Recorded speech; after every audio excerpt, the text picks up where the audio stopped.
Horizontal Somsujurex, and this is that time England almost converted to Islam. What? Where did this come from? This is by the channel SideQuest. Somebody told me I should do this. This channel is good somehow. It's a newer channel. Didn't this channel have like 20? Whoa! So in a matter of weeks, this channel reached near 300,000 subscribers, 250, whatever. So yeah, so I guess this channel is gonna get big much faster if it reached this point in just weeks, like 20,000 to 250,000 in weeks. So I guess in a few months this will be in millions. But yeah. So I've never heard of this. England almost converted to Islam. Like, how does that even work, right? Church of England, everything. England being England. How can it? Yeah. But it's going to be an interesting story, I guess. This channel is, I think, more like Salmonella Blue Jay, I guess is the channel, that type of thing, who just talks about some interesting event, but funny events happened in the past. But yeah. Remember, we will flag Erickson. Don't forget to like, subscribe, so I know which type of videos to react to more, which type of channels to react to more. Comment down if you want to react to a specific video, and yeah, let's read it. Ah, England, the glorious forebear of Western civilization, yes, and creator of the chip, the English contribution to world cuisine. There's a little-known story about our dear motherland that you won't find in the school curriculum. And that's the one time England almost converted to Islam. Yes, it's quite the bizarre story, and it starts with our good friend, King John. You see, while being King of England usually came with a number of benefits, unfortunately for John in 1199, having money was not one of them.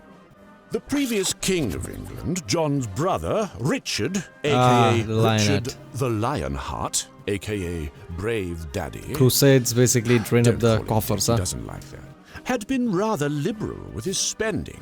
First, he went off to reclaim Jerusalem in the Third Crusade, with the end result being a mountain of expenses and a grand total of 0 reclaimed Jerusalems. Yeah. Although, honorable mentions, he did conquer Sicily and Cyprus on the way there. However, on the way back, Richard was imprisoned by the opportunistic Holy Roman Emperor, Henry VI, who really just couldn't resist earning some free money. That little maneuver cost the English crown 2 years of its revenues, thank you very much. And in the end, it was all for naught. For just a few years later, Richard, that is, died of an infected crossbow wound. And thus, jolly old John was left with a lot of land to defend. Remember, England at the time owned vast swathes of what we now call France. And precious... Seriously, man, Holy Roman Empire, right? Pope and Holy Roman Empire, that thing was kind of together. And all the stories are here of them. It's like they followed nothing, right? I'm pretty sure in the Lionheart's case, was it Pope or was it Emperor, somebody from the Holy Roman Empire, who basically paid them for support, and they just took the money and didn't come for support, right? Like, who gives a fuck? And there's many stories with the Pope and Holy Roman Empire where they just, I guess corrupted, just takes money, but just goes back on their words or something like that. In here, he just basically literally, kidnapped a king of England just so he can ransom off money. Like, what the fuck? Right? You never heard, you never hear shit like this from any other empire or any other king. Few resources with which to defend it. What followed was arguably the worst series of defeats in English history. In the span of several years, John lost Normandy, Anjou, and Maine. He got excommunicated by the Pope, and his English vassals would eventually sit him down and get him to sign the Magna Carta. Suffice to say, King John was not having a good time. He was in desperate need of new allies, and so he did what any sensible medieval monarch would do. He expanded his Tinder discovery settings. Swipe left, swipe left, swipe left. Oh, bingo! One of the first new matches was Al-Nasir, the Caliph of the Almohads. His Muslim realm stretched across North Africa and into modern Spain, yet it was threatened to the north by France and the rising Iberian kingdoms. Now, while military aid between the two realms would have been logistically difficult, it was theoretically possible, and for John, that was good enough. In 1212, he sent a royal delegation to the Muslim ruler. The man in charge was a curious fellow, Robert of London, a Jewish convert with a love for gold and intrigue. Supposedly, Robert conveyed to al-Nasir the following offer. King John was ready to swear fealty and to abandon Christianity in favor of Islam, as long as the Muslims were willing to help him reclaim his lost territories in France. It's questionable how receptive the English population would have been to such a radical change, but ultimately things never got that far. For in private, Robert... Wait a minute. Did this guy just basically said that on his own, or was that the plan all along? That's what the king said. Like, say that. Was that that was all just a ruse or something, just so they would help them out, and in the end they're just gonna say fuck off, right? Or did they really mean it? Like, we're gonna, if you help us out, we will turn to, I guess, Islam, convert to Islam or something. Because let's be honest, people would never have done that, right? Religion is one thing, right? Throughout the history, religion is, I guess, the only thing that is so strong that people have done way too heinous shit because of it, right? Way too many wars in name of religion and way too many things. So no way people are just like, okay, we are not Christian anymore, we are Islamic. No, that they would not do that, especially in England. Told al-Nasir that King John was a cruel tyrant who knew only failure.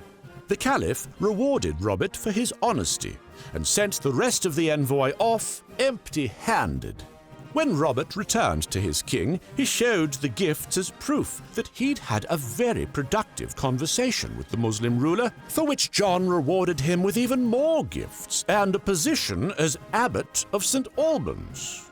The fact that we even know of this story is because Robert bragged to the wrong person. He told all of this to a monk at his abbey, who happened to have the hobby of writing everything down.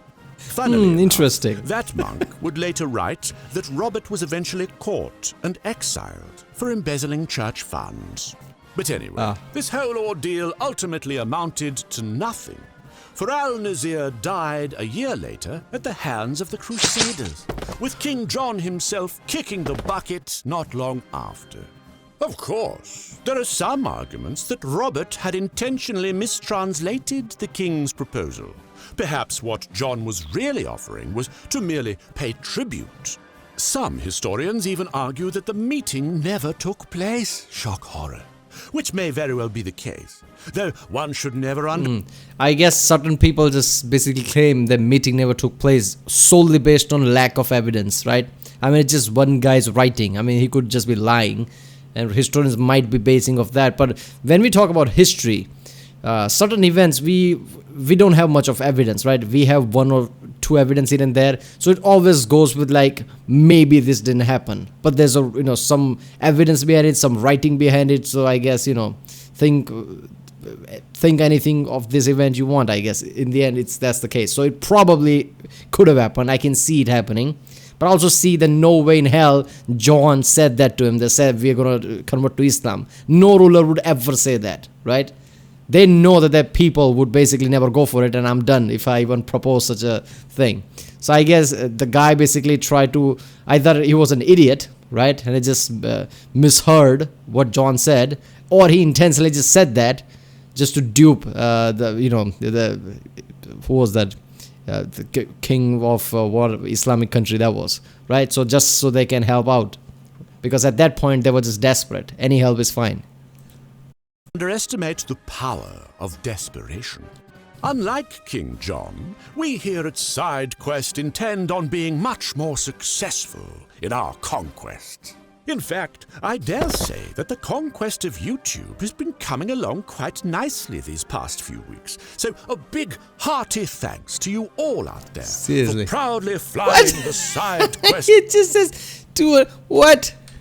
Hearty thanks to So this says 200,000k plus. So it was like what, 205, 210,000. This video is from May 7th, just 2 days ago, and now this channel has 252,000. This channel is gaining tens of thousands of subscribers every day. That's really fast. all out there for proudly flying the SideQuest banner. And if you happen to be new here, please make sure to subscribe and to share our videos Oh, around. I'm definitely subscribing, And all maybe right. even consider purchasing a minor title of nobility on our Patreon. They're very hot commodities these days, you know. In any case, as Morgan would say, you gotta keep a watchful eye out over the coming weeks for the next fantastically feudal episode of SideQuest. 'Cause at Shawshank, Andy never misses an episode. Oh, understand how this channel is getting so much subscribers so fast. This is so good, right? It's different, quality is great. I look forward to this channel to get way too bigger, right? I like the content. I've never heard of this, so I guess that even the topic that they are tackling are really unique. The time England almost converted to Islam. All right. Right, people, that was by the channel SideQuest. If you liked my reaction, don't forget to like, subscribe. That way I'll know which type of videos to react to more, I guess. Comment down even if I don't reply. Try to see most comments. So I'll eventually react to the suggestion you give me. Even though, you know, the list is kind of long by now. And I will get to them eventually. And yeah, I'll see you next time.